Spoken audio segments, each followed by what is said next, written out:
So I mentioned the edge of the trading floor. Let's go there now with Scott Gecas with the Fox Group. Scott, what's the mood there today on the trading floor after last Friday's report and before this Wednesday's Phase 1 agreement signing?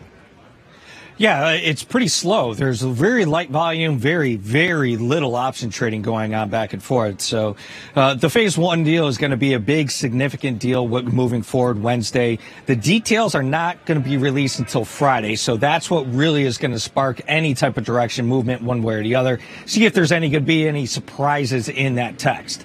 So with the bean market right now, it's a little under pressure today. Just a little bit of follow through from that report. That report was slightly bearish, just pretty much across the board. So we're going to wait and see if anything is going to come into effect with this Phase 1 deal.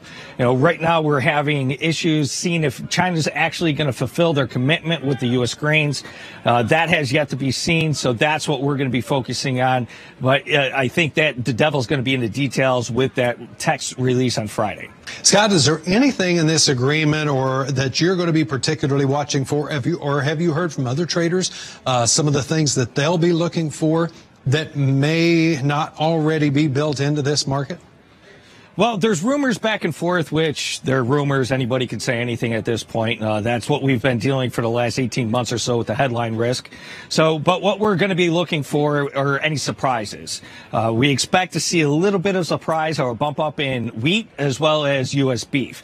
If those two are mentioned in the trade war talks or in the Phase 1 deal, we expect to see a little bit more supportive move in the wheat market and the cattle market. Okay.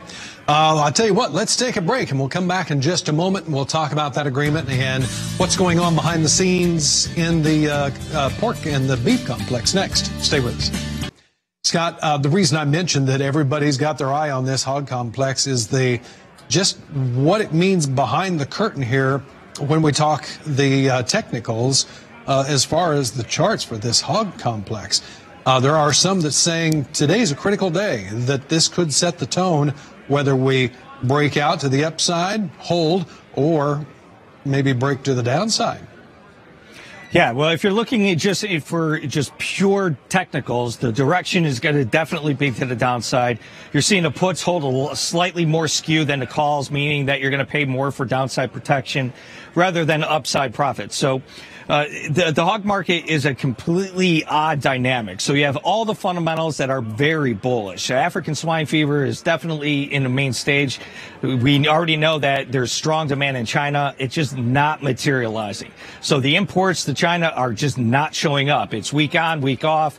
You know, the weekly exports were a little behind, but they're well off the 4-week average. So that just tells me that it's not necessarily baked in or priced in. It's just that we're just not seeing the exports. So we're running at short-term supply concerns that is rampant all the way across the country. That's what we're focusing on. But until we see that import campaign kick off and get into full effect from China, I mean, we expect to see it a little bit of downplay.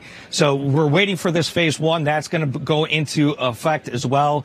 Whether or not they're going to start committing to that. Now, the interesting thing with the hog complex is that we already have the 2020 sales that are above the average, but they're just, we have to wait and see how much of that is going to be the cancellations. And that's the biggest factor that we're looking at. So if for some reason that we get a wrench thrown into the Phase 1 deal and it doesn't get signed, fireworks are going to go off pretty much across all the markets. But we're just going to wait for the details in the text that's going to be released on Friday. Yeah, it's interesting. I've heard that mentioned a couple of times of people in the trade say, if we get this signed, there's still not, nobody's really convinced that this will come to fruition yet. Yeah, I mean, there's always that chance that something happens, tensions arise in the Middle East.